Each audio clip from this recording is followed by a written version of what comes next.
This is the part 4 video of how our rangefinder adjusts for elevation and what does gravity do to the situation. I intend to breeze over the math on this because it's all pretty much the same as what I just did when I was looking at what happens if you shoot up at 60 degrees. But in this case, we're shooting down at 60 degrees. There's all the numbers, the velocities and distances in the X and Y direction. There's the diagram shooting down. There's the distance right there. All right, so first thing we have to do is build our triangle to find out what's going to happen to the arrow after we shoot it. We take our initial velocity in the Y direction that'll be affected by gravity, plug that into this kinematic equation to get our final velocity in the Y direction. We got it right there. Now let's average our initial and final velocity right there. And that gives us a average velocity in the Y direction. So we use this to rebuild our triangle to find out where the arrow goes under the influence of gravity. Velocity in the X direction will be 40 meters per second. Velocity in the Y direction will be the average right there. Take the arctan, we get 60.827. Notice that in this case, this will increase our angle to above 60 degrees. When we were shooting up, gravity, I'll see if I can kind of draw that right here maybe. When we were shooting up, gravity pulled things down, so it decreased our angle. In this case, we're shooting down, but gravity is going to pull it down farther, so it'll actually increase our angle.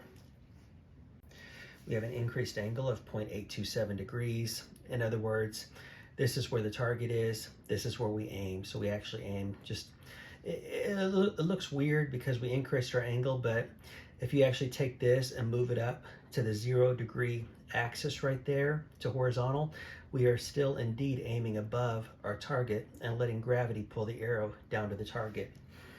But yeah, I tended to want to think that we needed to aim right here, but like I said, just move it up to 0 degrees and it makes sense. And what I say here, gravity will decrease the angle when shooting up, but in this case it increased the angle because we're shooting down. And so let's find out what this new angle will be, or the angle where we need to aim. We know the arrow is going to fly off 0.82 degrees in addition to our 60 degrees. So let's take 60 minus that. That means we need to aim for 59.173 degrees. So we aim at a shallower angle and let gravity pull the arrow down. Next up, take the cosine of our new angle right here. Let's get a velocity in the X direction. Let's get a velocity in the Y direction. Notice I'm calling these the adjusted velocities because we're aiming for a new angle now that's not 60 degrees. Let's look at our velocity in the Y direction initial. Let's get a final velocity in the Y direction and then get an average velocity in the Y direction. That'll be right there. Let's rebuild our triangle now with our new velocities that we've already adjusted for.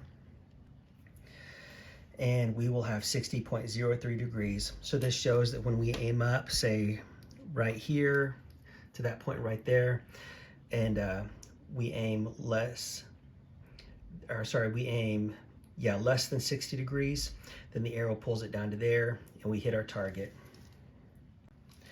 This shows that we've correctly corrected our angle or correctly adjusted our angle. For any experts that do this sort of thing, they probably consider this step a little redundant, but I'm not an expert and I like checking my work and I'm still learning. Next up, let's do our 0 degree simulation. So now instead of shooting down at 60 degrees, we're going to look at these same angles and pretend we're shooting at 0 degrees. This is our additional angle that we need to aim up with right here.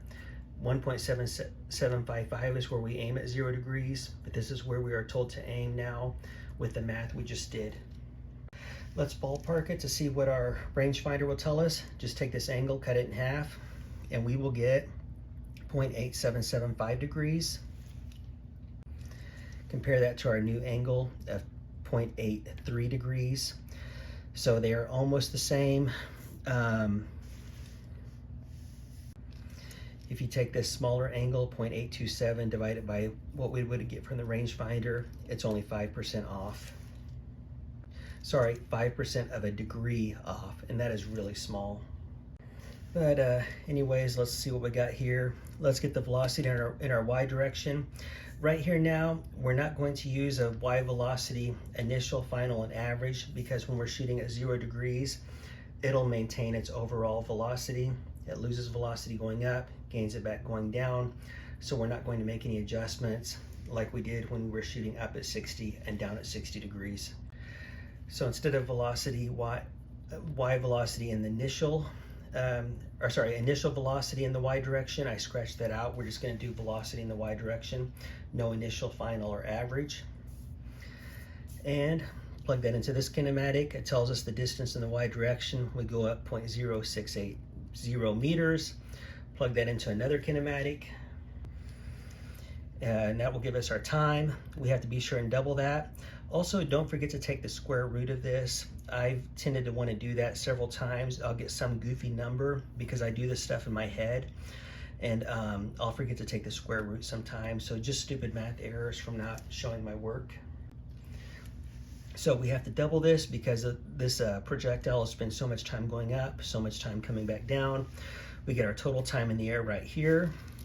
I'm going to call that total. Right there. Total time in the air. Now we just use distance over time as velocity, that equation. And we get 18.85 meters.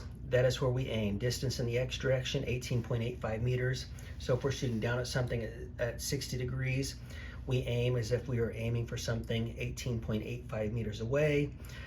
Notice that is 1.15 meters less than 20 meters. And that's what the rangefinder would tell us. A laser rangefinder will just give us the cosine and tell us to aim for the 20 meter mark. So we're just aiming a little bit lower than that. And that's because gravity has given us our additional velocity. So I think that's kind of fun. Taking into account just the slight change from gravity to get a whole new number. And we just get a slight change. And so, yeah, kind of fun. I'm going to look for symmetry here for shooting up at 60 and down at 60. Just logically, I would think that they should be symmetrical. So if we're shooting up at 60, we aim an additional 1.34 meters beyond 20. I guess I don't need to write that. So it's 20 meters plus this, so 21.34. In this case, if we're shooting down at 60, we aim just under 20 meters, 1.15 meters under 20. So I want to see some symmetry between these two to get an idea if I did this right. Let's subtract one from the other. Gives us 0.19 meters or 19 centimeters, about 7.5 inches. So that means on a 40-yard range, we only have a difference that we're aiming at a target at one distance and we're aiming at another target 7.5 inches away or 19 centimeters away. So basically the same distance. Let's take the 19 centimeters, divide it by 40 meters. That gives us an accuracy of 99.5%, means we're only 0.5% off. So about 0.5% is our overall accuracy from doing all these equations. I don't know how many equations I did. I don't know, 10, 15, or 20, but after all those equations, I'm still able to maintain a 99.5% accuracy. So that's kind of fun.